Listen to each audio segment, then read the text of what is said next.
Why did you apologize before the plate even broke? Dominic Vale asked, and every fork in the private dining room stopped moving. Clara Bell stood beneath the gold light with a silver tray shaking in both hands, her black apron streaked with sauce, one wine glass trembling near the edge, and blood already slipping from her palm onto the white linen. The shattered plate lay at his feet in pieces. She had whispered sorry before porcelain touched marble. Dominic did not look at the mess. He looked at her wrist.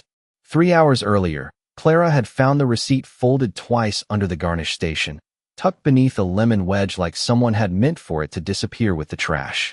Veil table. Allergy adjustment. No garlic. No shellfish. No red pepper. She had stared at those words until the kitchen heat blurred them at the edges, because Dominic Vale did not have allergies. Everyone who worked at Vale House knew that. He ate the same black pepper veal on Thursdays, drank the same Brolo from the private rack, sat in the same corner of the upstairs room with his back to the wall, and 2 silent men near the door. Men like Dominic Vale did not need to raise their voices. Rooms arranged themselves around him. Knives lowered. Conversations thinned.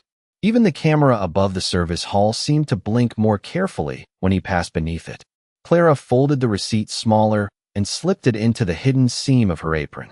Her fingers were still raw from the breakfast shift, the skin cracked from lemon water and cheap soap, but she moved carefully.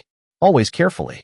At Vale House, a waitress like her learned the weight of expensive things before she learned their names. Bone china, crystal stems, silver chargers polished so bright they reflected every flaw in her face. Evelyn Cross, the service manager, used to say Clara had honest hands, which sounded kind until Evelyn added, just not elegant ones. Tonight, Evelyn stood behind her at the pass, smiling at the back of Clara's neck.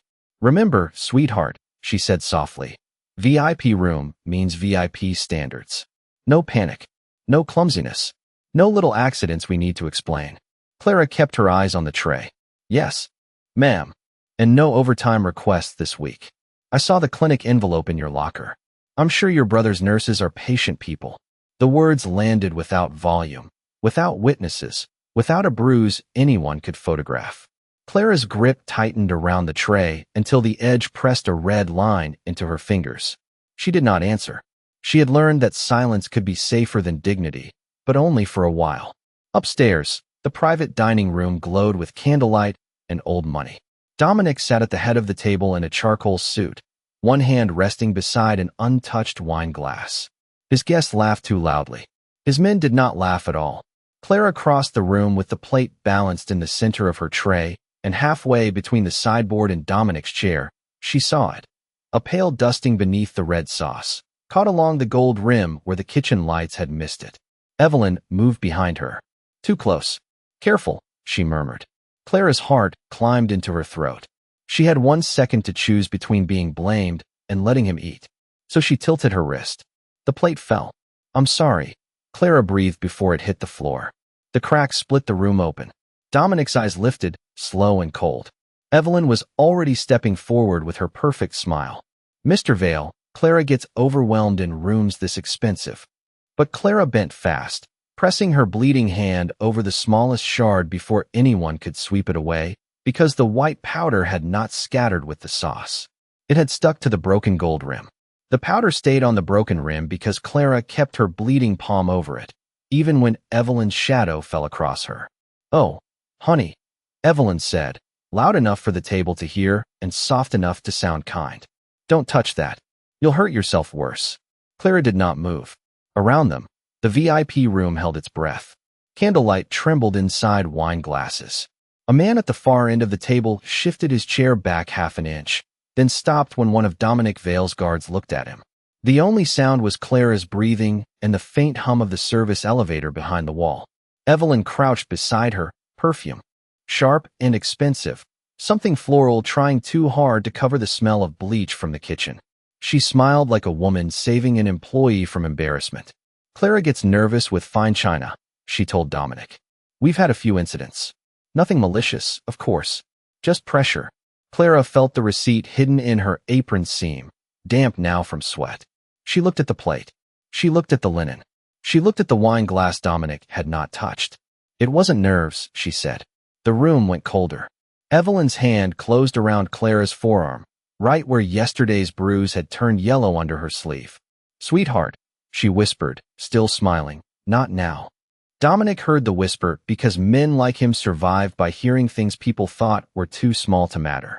His eyes moved to Evelyn's fingers, then to Clara's face. He did not ask Clara if she was lying. He did not ask Evelyn to explain. He reached into his jacket, took out his phone, and photographed the shattered plate before any busboy could sweep it away. The flash was small. The effect was not. Evelyn's smile thinned. "Mr. Vale, that really isn't necessary. I'll file the damage report personally." "I know," Dominic said. 2 words.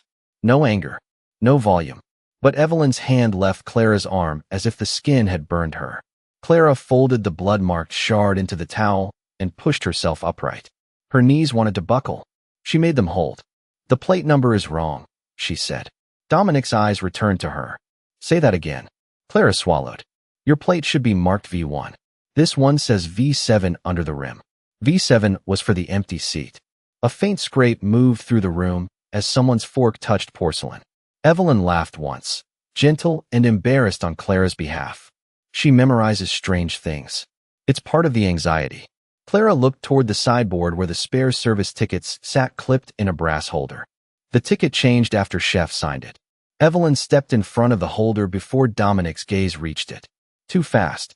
Too smooth. Dominic noticed that too. He did not stand. He simply lifted one finger, and one of his men crossed to the sideboard. The room pretended not to watch. The guard returned with 2 slips, one creased, one fresh. Same dish. Same table. Different time stamp. 7 minutes apart. Evelyn's voice stayed warm. "Kitchen printer jammed earlier. Happens all the time." Clara's old phone vibrated in her apron pocket. The cracked one she kept off the employee Wi-Fi because Evelyn checked the staff network. She did not look down. Not yet. Behind her, through the open service door, the dish machine exhaled steam. Plates knocked together in white, ordinary rhythm. A busboy whispered something in Spanish and stopped when Evelyn turned her head. Dominic placed the 2 tickets side by side on the tablecloth. He studied them like they were not paper, but blood. "Who printed the second one?" he asked. No one answered. Clara could feel Evelyn staring at the side of her face, offering her a way out that was really a cage. "Admit panic. Sign the report. Lose a week's wages. Keep your brother's bed." Clara reached into her apron and took out the folded receipt from the garnish station. Her fingers left a red print near the corner. She did not hand it to Evelyn. She placed it directly in front of Dominic. "This was under the lemons at 6:17, she said. The printer jam was at 6:42. Dominic looked at the timestamp, then at Evelyn, then at the camera above the private room door, half hidden behind the white flower garland someone had added after opening service. "Pretty flowers," he said. Evelyn smiled carefully. "For ambience." Dominic's gaze did not soften. "They weren't there yesterday." Clara's old phone vibrated again. This time she looked. One new message from an unknown number glowed across the cracked screen. "Sign the breakage report, or the clinic gets the call tonight." Clara read the message once, then turned the cracked screen against her apron before Evelyn could see it reflected in the wine glass. That was the first thing Dominic noticed. Not fear. Control. A frightened person hides from everyone.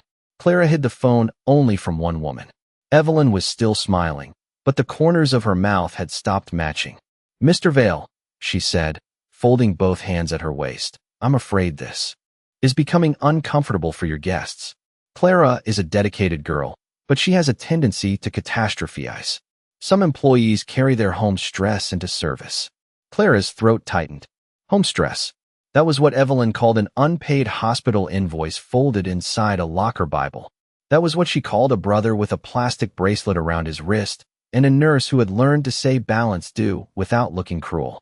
Dominic leaned back in his chair. "Why did you apologize before it broke?" The question landed again, quieter this time, and somehow worse. Clara looked at the plate shards inside the towel. Her fingers were still bleeding through the white cotton. She could lie. Say nerves. Say pressure.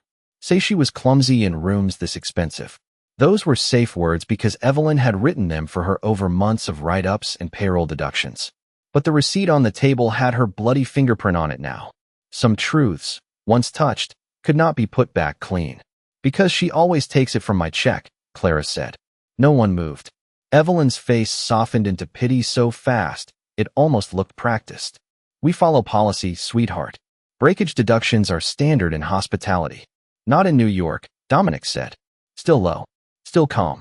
A man did not need to shout when everyone in the room was already leaning away from his silence. Evelyn blinked once. With respect, sir, Clara may not understand how payroll classifications work. There it was again. The knife wrapped in linen.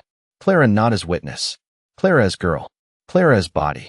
Clara as someone too tired, too poor, too emotional to read the fine print.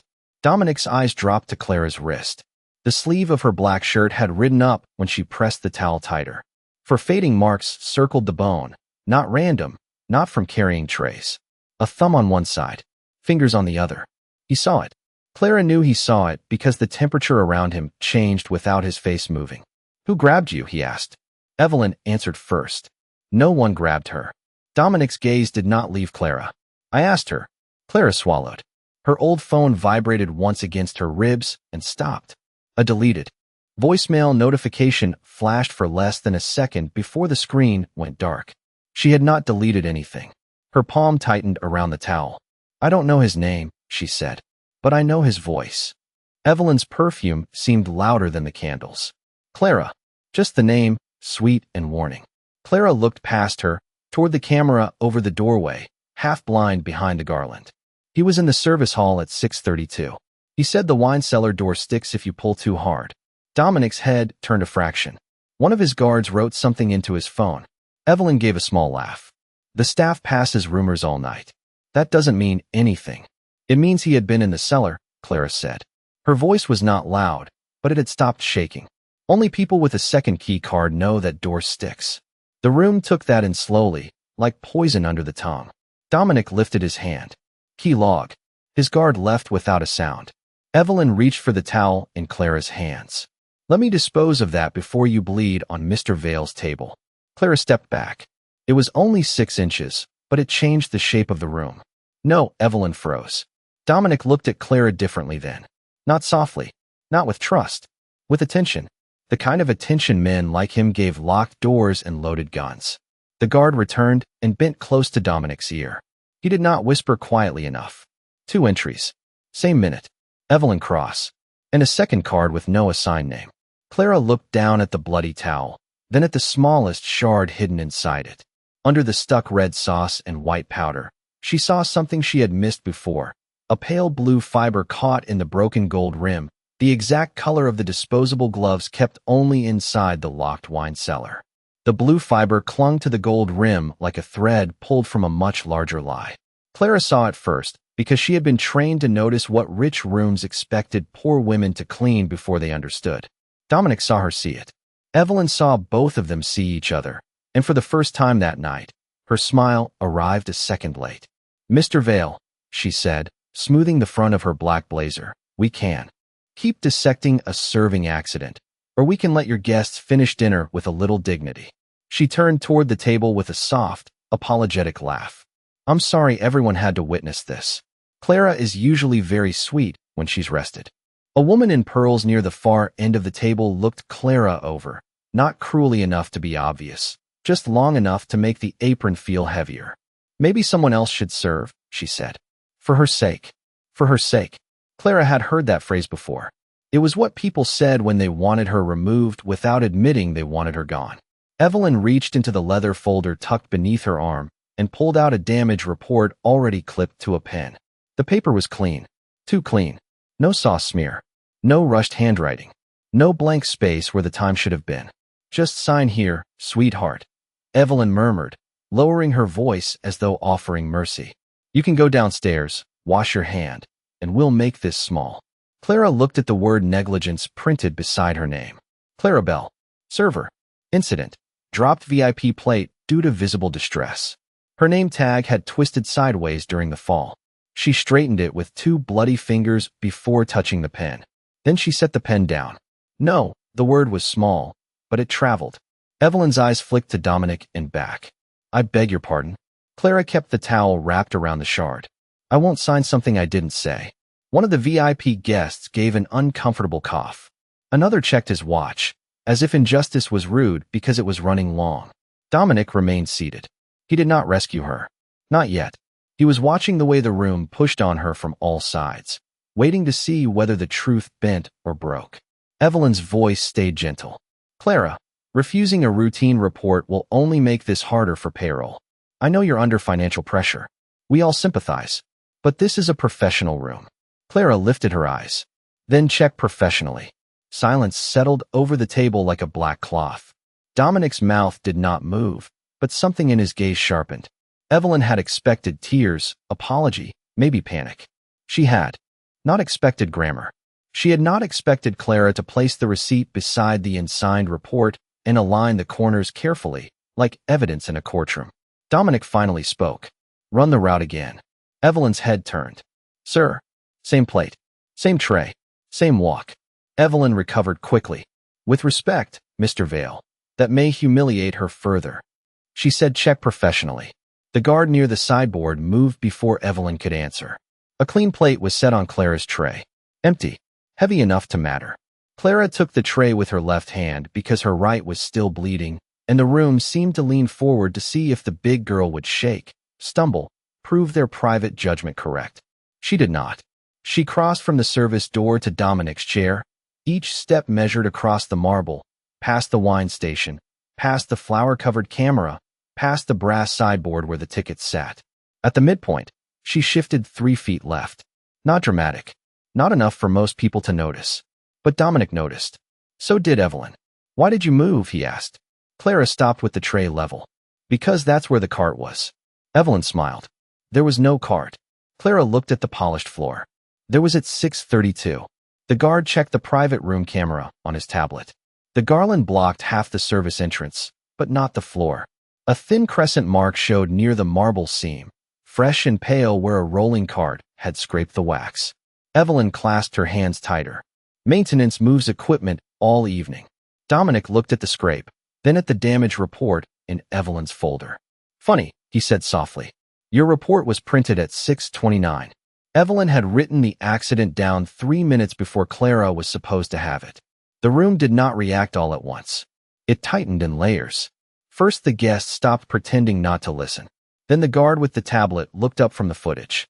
Then Evelyn's pen clicked once in her hand, a tiny sound, too sharp for a woman who was supposed to be calm. Clara kept the tray level because if she let it tremble now, they would use the trembling as proof. Dominic looked at the printed damage report, then at the pale scrape on the marble, then back at Evelyn. 3 minutes, he said.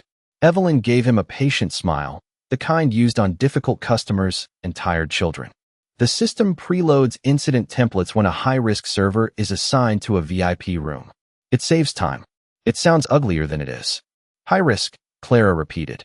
Evelyn turned to her with soft disappointment. Clara, don't make this personal. That was how Evelyn always did it. She made cruelty sound like policy and policy sound like concern. Clara lowered the empty tray onto the sideboard. Her right hand was beginning to throb now, blood drying in the lines of her palm and tightening the skin. She reached beneath the front fold of her apron, where the seam had been opened and stitched again with black thread her mother would have called desperate work. From inside it, she pulled out the receipt she had placed there 3 hours earlier, then another slip folded behind it, older, softer, worn thin at the creases. She set both on the table in front of Dominic. This one is tonight, she said, and this one is from last Thursday. Evelyn's expression did not change, but color rose along her neck. Why are you carrying old kitchen trash? Because last Thursday you said I dropped the wrong plate too. Clara's voice stayed quiet. But I didn't drop it. I switched it. One guest inhaled through his nose. Dominic did not move. The candles made small gold lines in his eyes. Clara unfolded the older receipt with her uninjured hand. The corner had a dark brown stain from old coffee. The text was almost faded, but the table number was clear. V1. Same dish. Same allergy adjustment. Same second print, 7 minutes after chef signed the first. I kept it because the time was wrong, Clara said. Evelyn laughed gently, but there was less air in it now. A server saving scraps to build a story is not evidence, Mr. Vale. It's anxiety with paperwork. Clara reached into her apron again. This time she pulled out her name tag. Not the one pinned to her chest. Another one. Bent. Scratched. Its clasp broken. A thin smear of dried blood marked the back. This was found in the VIP hallway. After my shift last week, Clara said, "You told payroll I broke it myself so they could charge me for a replacement." Dominic's gaze lowered to the tag. Clarabelle. The letters were chipped where something heavy had pressed across them. He stared at the blood on the wrong side of the plastic, and the room sank into the kind of silence that made people afraid to swallow. Evelyn's smile hardened. She cut herself on a bus tub that night. "We handled it internally." "No," Clara said. She looked at Dominic then, really looked at him for the first time. Not like an owner, not like a savior, but like a man sitting beside a truth that might kill him. "I cut myself on the wine cellar latch when I went back for your Barolo." The door was already open. The guard beside Dominic shifted. Dominic's eyes did not leave the name tag. "Who sent you to the cellar?" Clara touched the old receipt with one finger. The request came through service chat. "From Ms. Cross's account." Evelyn's chin lifted. "My account is used by supervisors during service. That is normal." Dominic finally looked at her. "Who had it last Thursday?" Evelyn opened her mouth, and for the first time that night, no polished answer came out quickly enough. Clara's cracked old phone vibrated once. She unlocked it with a thumbprint smudged in dried blood and played a voicemail she had saved under no name at all. For 3 seconds, there was only kitchen noise. Then a man's voice, low and familiar to everyone at Dominic's table, said, "Use Evelyn's login. The maid won't know the difference." Dominic's hand closed slowly around the broken name tag, and Clara saw the exact moment he recognized the voice of his own lawyer. Dominic did not play the voicemail twice. He did not need to. The room waited for rage because men like him were supposed to make rage theatrical, but Dominic Vale only placed Clara's broken name tag beside the 2 receipts and rested one finger on the plastic edge where her dried blood had darkened the letters. "Marlowe," he said. "One name. Nothing more." Across the table, Evelyn's face flickered with relief so quickly Clara almost missed it. Not fear. Relief. As if the voice belonging to Dominic's lawyer was bad, but not the worst thing that could have come out of that phone. Dominic noticed that too. He looked at Clara's cracked screen. "You saved more." It was not a question. Clara's hand tightened around the phone.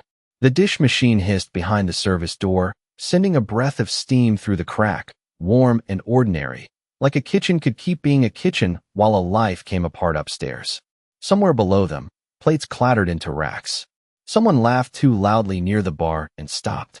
Rain tapped against the tall windows in thin silver lines.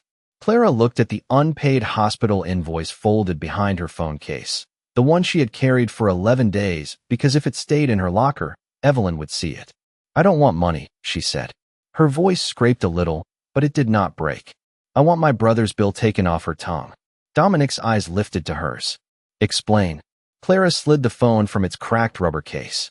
The invoice came out with it, creased soft from heat and fear. "Mercy General Rehabilitation. Balance past due. Patient, Jonah Bell. Date printed 6 weeks ago."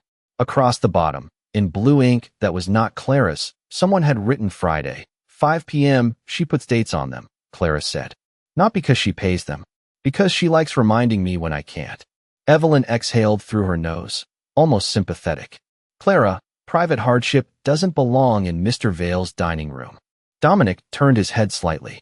Evelyn stopped speaking. Not because he told her to. Because the silence did. He reached for his own phone and sent one message with his thumb. No flourish. No threat. 30 seconds later, the guard by the sideboard received a call and stepped into the hall. Dominic did not ask what Clara's brother had. He did not ask why a waitress was drowning in medical paper while carrying $400 plates for men who forgot half their wine. He only looked at the invoice date, then the old receipt, then the damage report printed 3 minutes too early. "Personnel files," he said. Evelyn's mouth tightened. "Sir, those are confidential." "Mine." That one word closed every polite door she had left. The guard returned with a tablet. Dominic swiped through files without hurry. Clara watched the light from the screen carve sharp lines across his face. Incident reports. Payroll deductions. Schedule changes. Broken glass. Wrong table. Unprofessional tone. Visible distress. Her name appeared again and again, each note written in the same clean language that made humiliation sound administrative. Dominic opened the shift log for last Thursday. Clara had been assigned pantry until 7 o'clock. Yet the seller request came at 6:54 under Evelyn's account. Then tonight's log. Clara assigned VIP only after another waitress called out sick. The call-out note was stamped 5:08. The replacement schedule was approved at 4:51. Approved before the absence existed. Dominic's thumb stopped moving. The tablet reflected in his eyes like a small, cold fire. Who approved this? Evelyn answered too quickly. Assistant managers can adjust coverage. Name. She hesitated. The hesitation was quieter than a confession, but not by much. Clara touched the edge of her apron seam. There's a photo, she said, on the old phone, from the staff hallway mirror. She opened it with shaking fingers and turned the screen toward Dominic. The image was blurry, caught by accident. Evelyn near the wine cellar door, Marlowe behind her, and between them a third reflection in the brass elevator frame. A man Clara had seen laughing beside Dominic at Christmas, hand on his shoulder like family. Dominic stared at that reflection for a long time. Then, very slowly, he looked toward the empty chair at his right, the chair reserved for the consigliera who had canceled dinner 10 minutes before service, and Clara understood that the most dangerous man in the room had just realized he had been looking in the wrong direction for years. The empty chair at Dominic's right stayed untouched, its napkin folded into a perfect white triangle, its wine glass filled and waiting for a man who had known too much about every locked door in Dominic's life. Dominic looked at that chair, then at Clara. Not gently, not kindly, accurately. Can you walk the route again? He asked. Evelyn almost smiled. Almost. Mr. Vale, she's bleeding. Surely one of the men can reconstruct whatever she thinks she saw. Clara wrapped the towel tighter around her palm and picked up the tray with her left hand. Men don't carry it the same way. The words were quiet, but they cut through the room because they were true in a way no one had expected. Dominic leaned back. Then show me. No one moved at first. The private room had become a courtroom without admitting it. The candles still burned. The guests still sat in chairs worth more than Clara's monthly rent. A lyre-shaped centerpiece of white flowers still hid half the camera lens above the service door. But now every polished thing in the room looked less like wealth and more like a surface that could hold fingerprints. Clara started at the sideboard. She lifted the empty plate onto the tray, set the wine glass beside it, and paused. The glass was on the right before, she said. Evelyn's voice floated in, smooth as cream. Wine service is adjusted constantly. Clara did not look at her. Not by left-handed staff. Dominic's eyes shifted to the guard with the tablet. Who changed it? The file loaded slowly. A small spinning circle turned on the screen while the whole room listened to nothing. Evelyn's phone vibrated inside her blazer pocket. Once. Twice. She did not touch it. Dominic noticed. Clara noticed the scent first, before the footage appeared. Cedar, cologne, and cold rain. The same smell that had been in the service hallway at 6:32. The smell that did not belong to kitchen staff or servers. He held the cellar key in his left hand, Clara said, but opened the door with his right. A guest frowned, impatient with details too small for men who paid people to notice things for them. Dominic was not impatient. Why does that matter? Clara stopped beside the wine station. Because the second key card was clipped inside his right sleeve. He didn't want it seen when he reached. The footage blinked onto the tablet. Grainy. Half blocked by flowers. But there, reflected in the silver coffee urn near the sideboard, was a hand. Not a face. Not enough to accuse. A hand with a signet ring turning a glass 3 inches to the right. Dominic's jaw did not move. Call Adrian. Evelyn's head snapped up before she could stop it. Adrian Vale. Dominic's consigliera. The empty chair. The family friend from the photograph. Sir, Evelyn said carefully. Mr. Vale may not appreciate being summoned over a serving matter. Dominic did not look at her. Good. One of the guards stepped into the hall. Clara set the tray down and reached for the folded damage report still lying beside the receipts. A corner of another paper had slipped from Evelyn's folder when she moved too quickly. A wine order slip, face down, stamped with tonight's date. Clara saw the table number first. V7. The empty seat.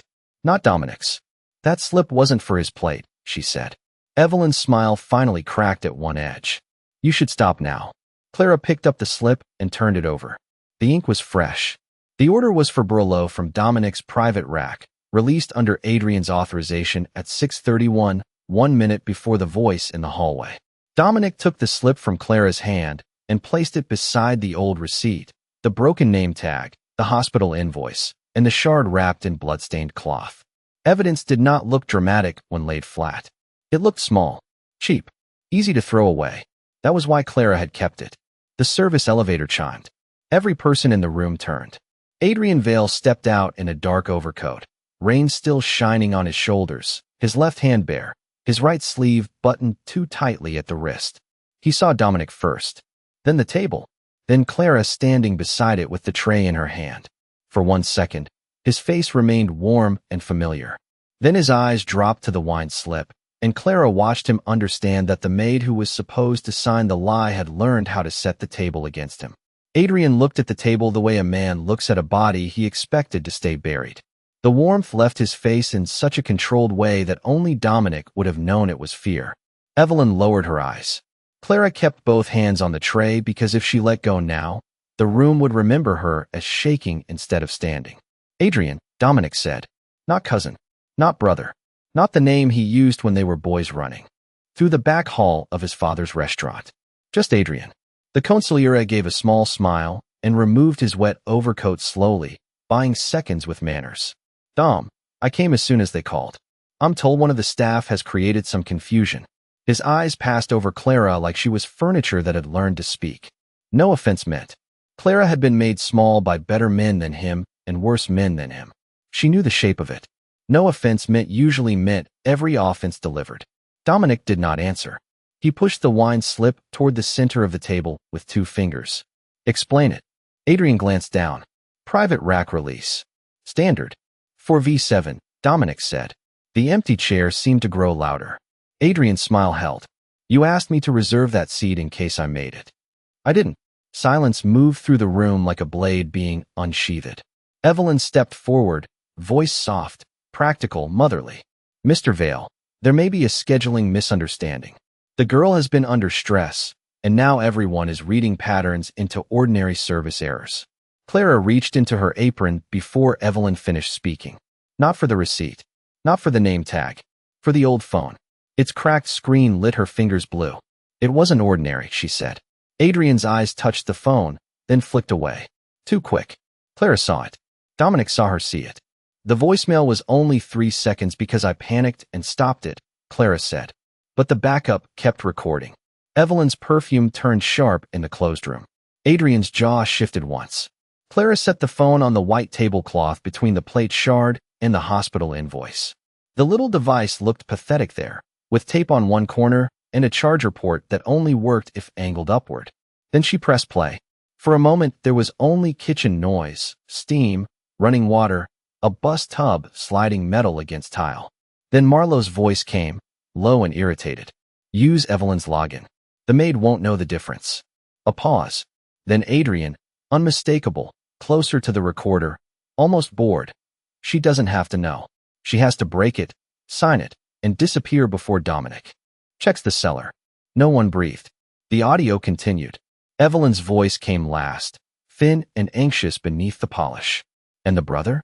Adrian answered. One call to Mercy General.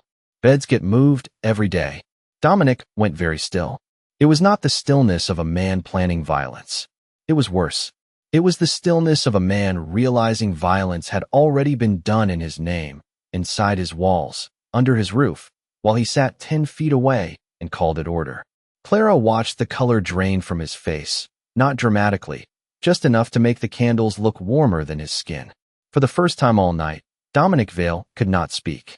Adrian looked at the guests, then at Dominic, calculating which version of the truth might still survive. That's edited, he said. A cheap phone, a frightened waitress, a few scraps of paper. Dom, listen to yourself. Clara picked up the wine slip.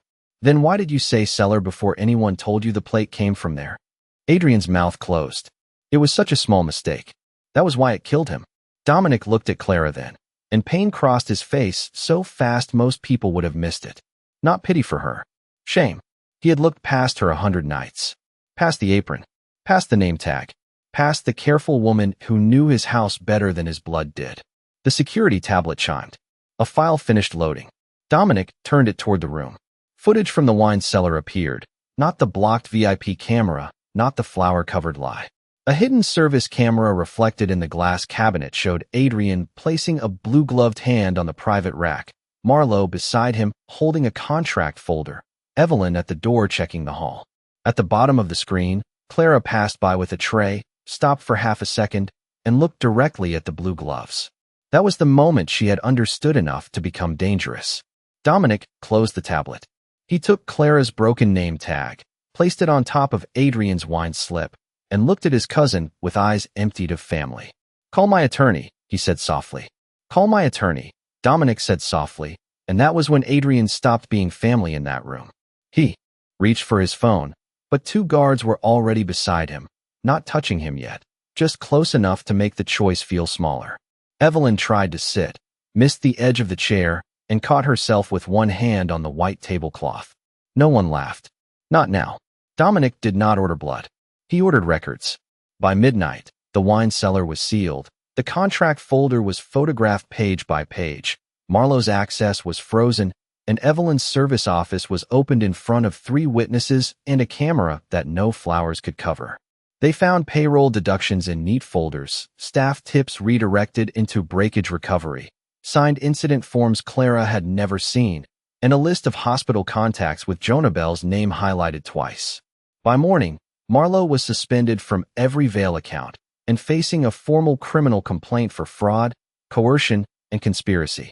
Adrian was removed from the board before breakfast, his signature authority revoked in front of men who had once lowered their voices when he entered.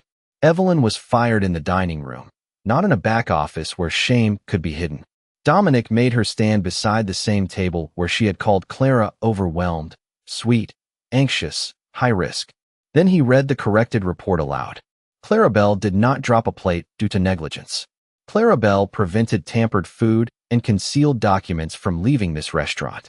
Clara Bell preserved evidence after management attempted to coerce a false statement. Evelyn stared at the carpet. Clara stared at the plate shard in the evidence bag, the gold rim still stained faintly red where her blood had dried beside the powder. Dominic turned to the staff gathered near the service door, cooks in aprons, busboys with wet sleeves, servers holding their hands too still. Every illegal deduction is being returned. Every write-up tied to Evelyn Cross is under review. No employee signs an incident report without seeing the footage. No manager controls payroll, scheduling, and discipline alone again. His voice lowered. And no one uses a hospital bed as a leash. Clara looked down because if she looked at him too long, she might break in a way. She had not allowed herself to break all night. A woman from payroll brought her new file 2 hours later. Not a favor. A correction. Her missing tips. Her stolen wages. The replacement fee for the broken name tag. The deductions for plates she had not broken. Enough to pay Jonah's past due balance without Dominic writing a single mercy check over the truth. He did more than that. He put a lawyer on the hospital account, moved Jonah's care under a protected patient advocate, and barred every Vale employee from contacting medical providers about staff families. Clara did not thank him right away. She walked to the employee hallway first. Someone had washed her apron and hung it on a hook by the lockers. Beside it was a new name tag. Clara Bell. Not high risk. Not the maid. Not sweetheart. Just her name, clean and spelled right. A week later, Dominic had the broken plate framed behind glass near the staff entrance. Not in the VIP room where rich men could admire it, but where tired workers clocked in before sunrise. Beneath it, a brass plaque read, "The night Clara Bell refused to disappear." That evening, after closing, Clara sat at the smallest table in the empty restaurant with a hot cup of coffee cooling between her hands. Dominic sat across from her, silent, his suit jacket folded over the chair, his eyes on the plate behind glass. "I'm sorry," he said finally. Clara almost corrected him out of habit, almost made his guilt easier to carry. Instead, she touched the clean edge of her name tag and said, "Then don't look past the next girl." Dominic nodded once, and the room stayed quiet around them, not because Clara had been made small again, but because at last, the truth had been given space to speak.